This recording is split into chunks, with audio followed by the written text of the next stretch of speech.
Grounded, curious. We treat the drive to buy cheap and sell dear as an inevitable law of human nature. Most of us swim in these economic rules like fish in water, so immersed that we rarely see the currents shaping our lives.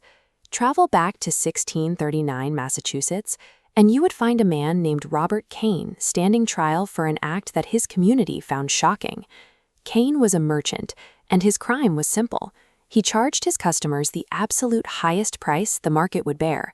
His Puritan neighbors found this logic morally corrupt. They fined him heavily and nearly excommunicated him from the church for pursuing profit over the just price. This outrage reminds us that our modern economic assumptions are a recent development. This system is a human-made invention, one that required centuries of construction to become a global reality. To understand how this construction works, we have to look past the idea of the free market, the belief that private enterprise operates best when it is entirely separate from government. Early merchant networks only achieved global scale by using the military muscle and legal enforcement provided by powerful empires. In 1519, the Fugger family of Augsburg bankrolled the election of the Holy Roman Emperor. In exchange for their financial support, the state granted them absolute monopoly rights to key mining deposits. This partnership allowed merchants and monarchs to extract silver from Potosi, a mountain in Bolivia that produced 60% of the world's supply. This state-protected wealth lubricated global trade from Amsterdam to Beijing. This mutual dependency continues today. When the global economy fractured in 2008, the state stepped in with over $1 trillion in bailouts, proving that protecting private capital remains a core function of the government.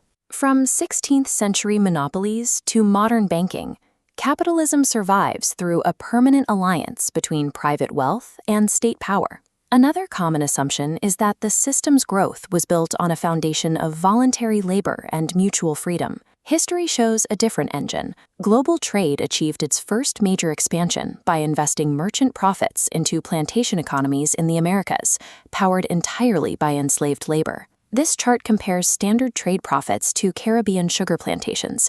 Slave-based operations generated massive returns of 40 to 50%, drawing global capital. This wealth flowed back across the Atlantic, bankrolling the machinery of the European Industrial Revolution. Even in Europe, free labor involved significant pressure. Governments criminalized vagrancy and dispossessed peasants from their lands, leaving them no choice but to enter these sprawling factory complexes as wage laborers.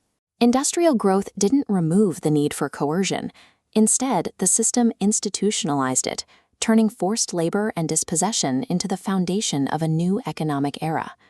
There is also the belief that capitalism is a rigid set of rules that only functions within a liberal democracy. The Great Depression proved the system's instability. When global production fell by a third, governments were forced to radically reinvent their economies to prevent a total collapse.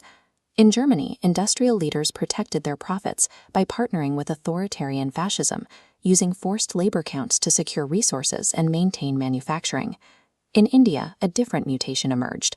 After 1947, capitalists pushed for state-directed economic planning and government intervention to help domestic industries compete globally. When oil prices quadrupled in the 1970s, it triggered another shift toward market deregulation and the dismantling of unions, a model first tested under a military junta in Chile. Capitalism survived by adapting to post-colonial democracies, fascist regimes, and military dictatorships alike. It operates with a singular loyalty, the relentless expansion of capital. We currently live in an era defined by global supply chains and the rapid shifting of manufacturing to find the lowest possible costs. This phase drove unprecedented urbanization in the global south. Fishing villages like Shenzhen grew into towering megacities of 10 million people in less than 30 years. This same shift left a legacy of deindustrialization in the global north. Cities like Detroit lost half their manufacturing base, resulting in abandoned factories and rising inequality. Today, following the fallout of 2008 and growing global tensions, this version of the economy is showing deep cracks. This 1,000-year history shows that the economy is a project in constant motion. These rules were written by human hands, and they are rewritten through every crisis and mutation. Because this system is a human invention, we possess the power to reinvent and rebuild it. the future of the economy remains unwritten.